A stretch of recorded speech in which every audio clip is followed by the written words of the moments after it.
Hello everyone! Ayan, kumusta po sa inyong lahat? Sana kung nasan man po kayo ngayon, sana ay okay lang po kayo. Ayan.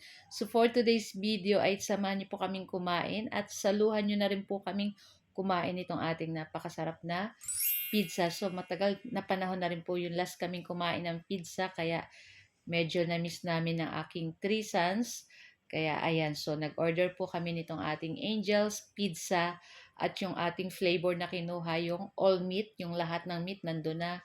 So may ham, may pepperoni, may anong tawag niyan? Bell pepper, sibuyas, may cheese, may pineapple, so nandun na lahat. Pero itong isang ating flavor ay 5 cheese garlic lang yun. Kaya lahat ng klaseng cheese ay nandun. I mean, 5 pirasong iba't ibang klaseng cheese nandun. Tapos garlic flavor pa siya. Kaya napakasarap. So gagawa tayo ng ating sausawan dun sa ating 5 cheese garlic flavor ng pizza. So ayan, meron po tayong pure honey. Ayan.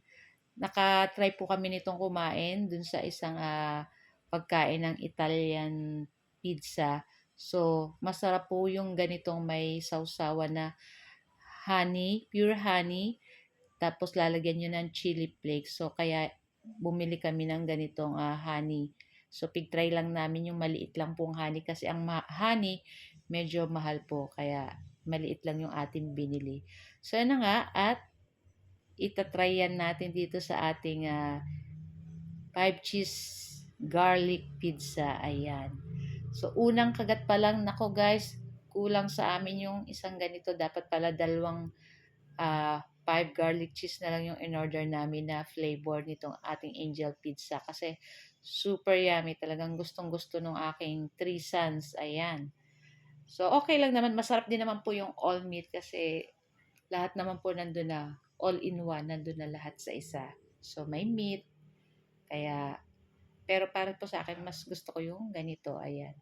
So guys, ayan na, shout out po sa ating mga new followers ng Ma'am She and 3 Sons. At kung bago pa lang po kayo sa aming page, sa aming YouTube channel, huwag niyo po sanang kalimutan mag-like, follow, at mag-subscribe na din po para palagi po kayong updated sa aming mga bagong video na i-upload. And maraming salamat po sa nagsisend ng star sa Ma'am She and 3 Sons and sa mga nagko-comment at sa lahat ng mga nanonood po. Ayan. Thank you so much guys. So ito lang po ang aming video today at sana po ay nag-enjoy kayo. Huwag niyo po sanang kalimutan mag-like, comment at pa-share po ng ating video. So guys, thank you for watching. See you next video. Ciao! Yummy!